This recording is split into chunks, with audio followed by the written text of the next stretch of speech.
আয়ত্তাধীন করে তবে জাপানি বিশ্ববিদ্যালয় দেশের শিক্ষা ব্যবস্থাকে সত্য ও সম্পূর্ণ করে তুলেছে। তার কারণ জাপানিরা শিক্ষা বলতে সমস্ত দেশের শিক্ষাকে বুঝেছে।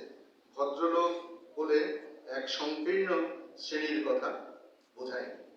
রবীন্দ্রনাথের শিক্ষা, দারিদ্র্য, বৈষম্য, উন্নয়ন, স্বদেশ ভাবনা, এই যে বিষয়গুলো আমরা এতক্ষণ আলোচনা করলাম, এই বিষয়গুলোর সাথে আমাদের জাতির পিতা যে স্বদেশ ভাবনা, অর্থনৈতিক ভাবনা, উন্নয়ন ভাবনা একটি অসাধারণ আমরা মিল খুঁজে পাই।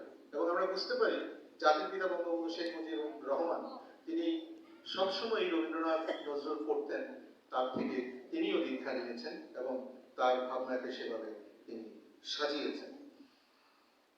এবং এই কারণে তিনি যে কাজটি করেছেন, একজন দুজন মানুষ নয়, বাংলাদেশের প্রতিটি মানুষের জন্য যে সামাজিক ন্যায় বিচার যেন প্রতিষ্ঠিত হয়, সেজন্য তিনি একটি বিপ্লবের ডাক দিয়েছিলেন।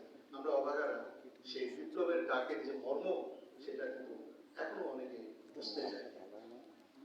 কবিগুরুর জন্মবার্ষিকীতে উন্নয়ন চিন্তা ভাবনা ভান্ডারে তার এবং বঙ্গবন্ধু মৌলিক অবদান স্বীকার করে সমসাময়িক বাংলাদেশের অর্থনৈতিক সামাজিক বিকাশের জন্য প্রাসঙ্গিক কতিপয় বিষয়কে তাদের প্রতি প্রণীত জানিয়ে শ্রদ্ধা নিবেদন করছি। সকলকে ধন্যবাদ জানাতে চাই।